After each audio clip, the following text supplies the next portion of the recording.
Welcome to NewsBreak. I'm your presenter, Vina Frederick. In what was described as a long overdue but timely Foreign Service retreat, hosted by the Ministry of External Affairs, International Trade and Civil Aviation, Honorable Alva Baptiste said St. Lucia must continue to forge relations with countries that are significant actors in the international arena. We cannot continue to embrace old myths and thereby stifle St. Lucia's progress in the face of current international realities. Many of the emerging economies of today were the third world countries of yesterday, and the models of prosperity promoted in the mainstream media are not necessarily the real economic powers of this world when benchmarked against global indicators. So we must press ahead quickly in establishing new connections with countries which are emerging as significant actors in the world. Minister Baptiste noted the increasing significance of our hemisphere and countries within the African continent. According to the minister, St. Lucia has to make adjustments in the face of globalization.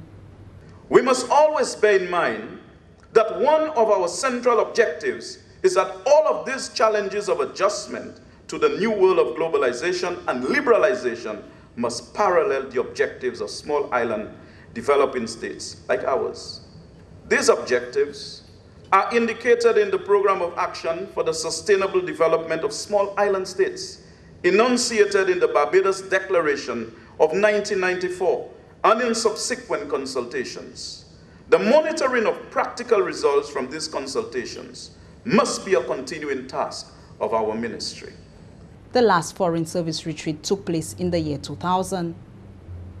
St. Lucia continues to receive disaster relief assistance as the country recuperates from the 2013 Christmas Eve trough. On March 5, 2014, St. Lucia's ambassador to the United Nations, Menisa Rambali, made a check presentation of US $530,000 to the Minister of External Affairs, International Trade and Civil Aviation, Honorable Alva Baptiste, on behalf of the government of India and Turkey. Another check of US $10,000 was presented by Dr. Charles Isaac, St. Lucia's ambassador to Cuba. These funds were from the government of Iran. On behalf of the government of India and the government of Turkey, I have the distinct privilege to hand over to you this morning a check in the sum of $530,000 US, representing a contribution from the India government of $500,000 US and $30,000 US from the government of Turkey, following our appeal in the aftermath of the storm of December 24th. Minister Baptiste expressed his gratitude for the assistance. I have often said that developing good friendships and good contacts overseas are extremely important. Cordiality is one of the oils that lubricate the mechanism of diplomatic intercourse, and we see the results in time like this. Do not believe that there was a trough and monies automatically fell like manna from heaven. It had to take some effort on the part of our various diplomats overseas. The two checks will be presented to the government of St. Lucia. Stay tuned to tomorrow's NewsBreak for more on the Foreign Service retreat.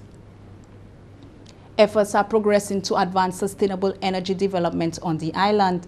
In light of this development, the Ministry of Sustainable Development, Energy, Science and Technology hosted a national consultation on the energy sector roadmap last week.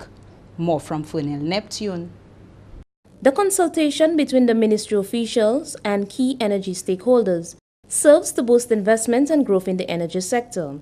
Participants were given the opportunity to shape a roadmap, that is, the measures and resources required to develop sustainable energy in St. Lucia. For us as a government, our pursuit of a sustainable energy pathway is extremely important within the overall context of us trying to initiate, develop a green economy in St. Lucia. Dr. Fletcher notes that positive economic returns depend on creating an energy-efficient country. There is still another opportunity, we think, to make our hotel sector more competitive by bringing the price of electricity down. There's a significant opportunity to make our manufacturing sector more competitive by bringing the price of energy down. The challenges to a successful development program were examined, with solutions being explored. From the Government Information Service, I am Fernel Neptune reporting. And that's the latest news from the Government Information Service. Until next time, I am Vina Frederick.